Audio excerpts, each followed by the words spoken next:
mtoto huyu yatim qad mata abuhu min qabli miladi, amezaliwa yatima, amekufa baba yake kabla hajazaliwa. Kwa hiyo twendeni katika nyumba bin Amina, labda tukathibitishe ukweli wa huyu Myahudi.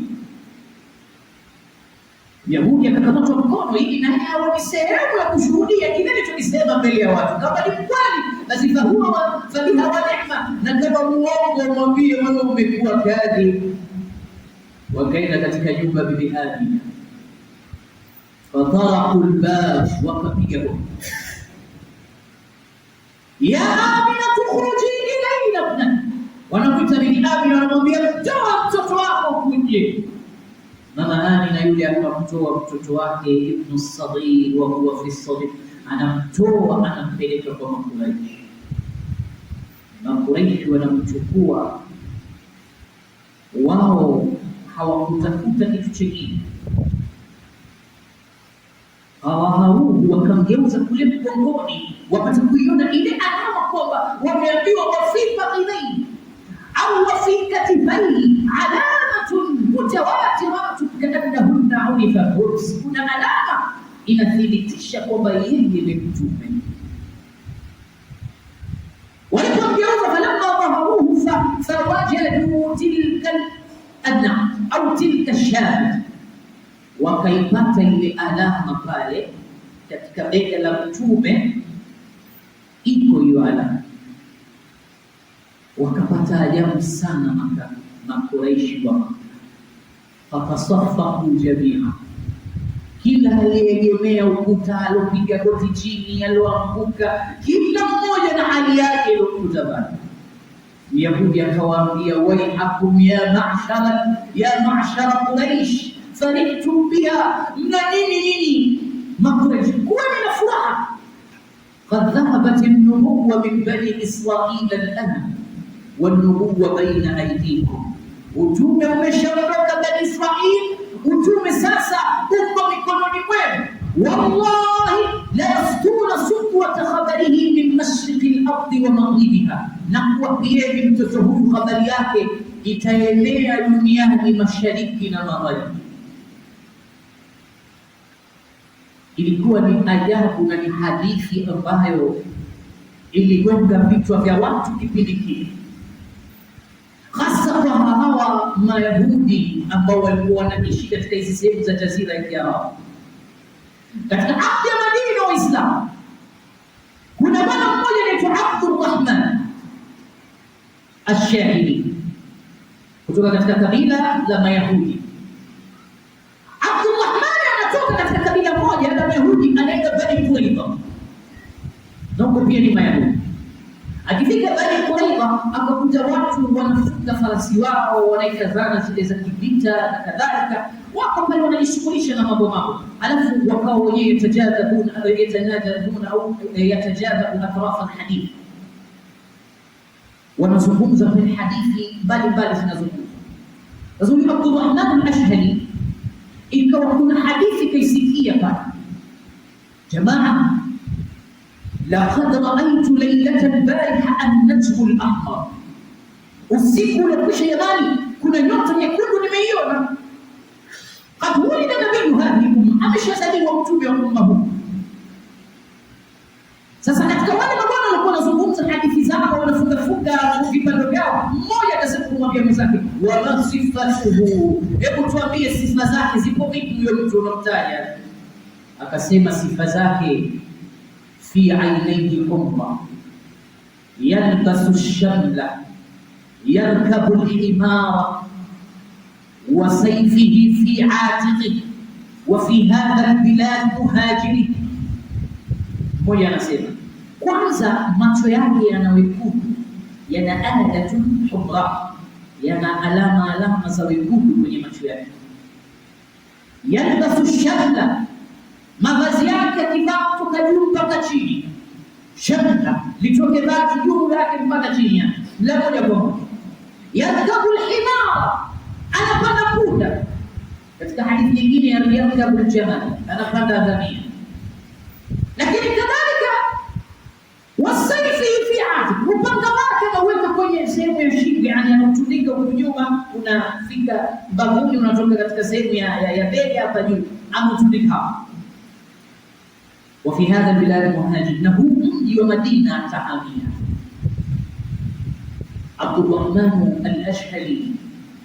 Ile hadithi kambabaisha, kwa sababu yeye mwenyewe anasoma kwenye vitabu inna jihad an-nabiy al-akhir, kuja kwa mtume huyu wa mwisho. Sasa leo hadithi zile zilizokuwa zinasoma kwenye vitabu asbaha haqqan, ni hadithi za kweli sasa zinazungumzwa, na ile alama kwamba itachomoza ni kwenye kundu kweli.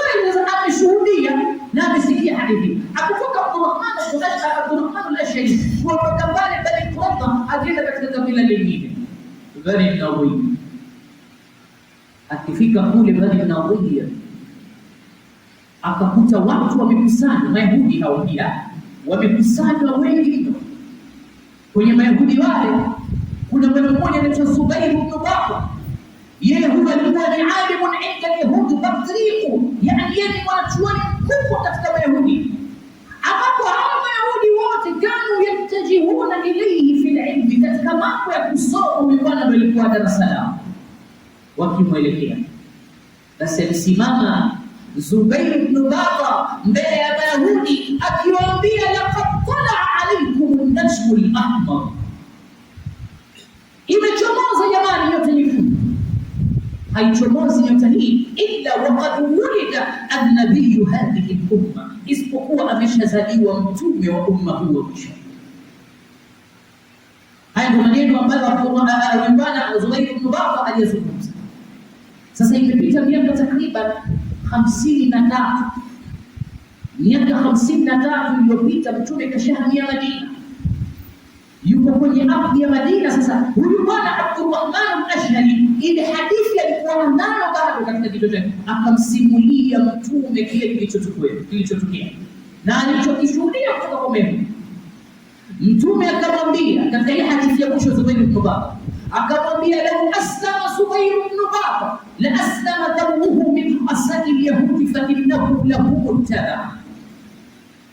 Kama Zubair ibn Bakr angalislimu, wangelislimu Mayahudi waliosalia, kwa sababu huyo bwana ilikuwa ndio kibla chao, wanamfuata katika kila jambo. Ukitaka na unakataza huko, ukitaka huko. Kwa hiyo akilislimu Zubair ibn Bakr, basi kusingekuwa kuna shida kwa Mayahudi kuslimu kwao, wangelikubali Uislamu. An-nabiy hadhihi umma qad wulid, mtume wa umma huu wa mwisho amezaliwa. Habari hii sasa inazidi kuchukua nafasi yake, bali muujiza ulikuwa unatoka huko katika nyumba ya mtu ya mama Amina binti Wahab. Katika nyumba ya Amina anasema mwenyewe mtume, wa ru'ya ummi hina umilat li, kipindi niko ndani ya tumbo la baba yangu siku zile, qad ra'at nuran adaa bihi qusur ash-sham, ameona mwanga unatoka chumbani mwake, mwanga ule unaenda katika sehemu ya makasri ya Sham. Alikuwa anajabika bibi huyu Amina kushuhudia jambo hili, lakini mtume anatuhadithia mama akawa anaona katika usingizi wake mjaji anamjia, annaha atat bihi ati, kuna mjaji anamjia. Waqala laha, alafu mjaji huyo anamwambia bibi Amina, ya Amina laqad humilti bi sayyidi hadhihi al-umma, laqad hamalti bi sayyidi hadhihi al-umma, fa idha wada'tihi faquli lahu u'idhuhu bil wahid min kulli sharri hasid wa min kulli barri 'ahid yazudu 'anni za'id, fa innahu 'inda al-hamid majid hatta arahu qad ata al-mashayikh. Umembeba bwana wa umma huu Amina katika tumbo lako, fa idha wada'tihi, utakapojifungua mtoto, faquli la, sema haya maneno, u'idhuhu bil wahid, namkinga mtoto huyu kwa mmoja aliyekuwa kwetu Allah subhanahu, min kulli sharri 'ahid, kila shari adui na ahadi zake za ubaya, wa min kulli barri 'ahid, na ubaya wa ardhini usimkute mtoto huyu, kwa sababu inda al-majid inda al-hamid majid, mbele ya Allah ni mtu mzuri, ni mtu bora, hatta atahu au hatta arahu qad ata al-mashayikh, mpaka atakapoona wamemjia mashuhada wakishuhudia Uislamu na haki, wote wakiwa mbele yake متضرعين متواضعين متخاشعين لله وهم يقولون سبحان لمن له البقاء. إذا جاء نصر الله والفتح ورأيت الناس يدخلون في دين الله أفواجا فسبح بحمد ربك واستغفره innahu kana tawwaba. Haya maneno aliyesema yule aliyemjia bibi Amina, anamwambia Amina mpaka atakapoona makundi ya watu yanakubali haki, yanakubali ushahidi, huyu ni mwema mbele Allah subhanahu. Ndio ile aya ya kusema idha jaa nasrullahi wal fath, Muhammad pindi utakapoona nusra ya Allah imekujia na ufunuo wake, wa ra'aita an-nasa yadkhuluna fi dinillahi afwaja, na ukaona watu wanaingia katika dini ya Mwenyezi Mungu makundi kwa makundi. Haya ndio maneno munasiba bil kalam alladhi qala laha ati alladhi atiha fil manam, ndio maneno yanasawiana na yale aliyosema aliyemjia katika usingizi wake bibi Amina, kwamba mpaka atashuhudia watu wakikubali Uislamu na haki. Kana huwa nabii Muhammad, alikuwa ni mtume wetu Muhammad. Anasema ulitu, mimi nimezaliwa min nikahi la min sifa, nimezaliwa ndani ya ndoa, sikuwa mwana haramu. Mtume ndio anasema ulitu masruran maktuna, mimi nimezaliwa nikiwa tayari nishakatwa ule mrija ambao uko katika tumbo la mtoto na mama yake unakatwa ule akiwa amezaliwa. Sasa Mtume amesema nimezaliwa tayari mimi nishakatwa, lakini nishatahiriwa pia. Ule mrija umekatwa na kutahiriwa ilikuwa daraja maktuna masrura. Sayyiduna au bwana mmoja akiitwa Abdul Muttalib, babu yake Mtume, alikuwa anasema baada ya kuiona ile ajabu, anasema wallahi inna libni hadha lahu sha'nun 'adhimun ba'd, mtoto wangu huyu ana jambo kubwa atakuja nalo basi. Na kweli faata bi sha'nin 'adhim fadhaka nubuwa, amekuja na jambo kubwa nalo ni utume. Na tena arsala Allahu ila ummatin akhira lihidayati an-nas wa sa'adatihim, kama mtume wake Muhammad. Na kila nyenzo za kusaidia umma huu utoke kwenye dhalal uende katika nuru, utoke kwenye dhuluma uende katika dhiya, utoke katika ubaya uende katika sehemu iliyokuwa inampendeza Allah subhanahu wa ta'ala. Waislamu, na jambo la mwisho katika hutuba yetu ya leo biidhnillah, nimeambiwa na hutuba ijayo itakuwa inaendana nami. Leo tumalizie hapa, wiki inayofuata tutaendelea mahala pengine. Bibi Amina aliambiwa mpeleke mtoto wake kwa Abdul Muttalib, babu yake. Babu wa Mtume akamchukua mtoto yule mdogo akampeleka kwa wanawake ambao wanatengeneza burma. Burma ni poti ama kama mithili ya kitanda, watoto huwa wanatengenezewa pale katika ardhi ya Waarabu. Kwa kipindi hicho ilikuwa ndo ada ya mtoto anapozaliwa anapelekwa kule, anatengenezewa bishakli ma huwa mfano wa lile umbile lake lilivyo mtoto mkubwa, lakini wale wanawake wanafanya kazi ya kutengeneza, na lilikuwa ni la mbao. Kwa wanawake walikuwa ni sanaa kubwa sana hao. Basi alipelekwa kule na bwana huyu Abdul Muttalib, akaacha usiku mzima katika nyumba ya hao wanawake. Wanawake wakalichonga burma lake, wamemaliza kulichonga, alafu wakamchukua Mtume wakamweka pale katika burma, wao wakapumzika. Wanamka asubuhi, fawajadna anna alburmata qad falakat firqatayn wa yadu Rasulullah fawqa at-turab hamilu at-turab au al-ghubab. Wanamka wanalipata lile burma limepasuka vipande viwili. Mtume yuko chini ya katikati baina ya mapande mawili ya burma, amekamata Mtume mchanga mkononi mwake, kana kwamba anataka kutuambia minha khalaqnakum wa fiha nu'idukum wa minha nukhrijukum taratan ukhra.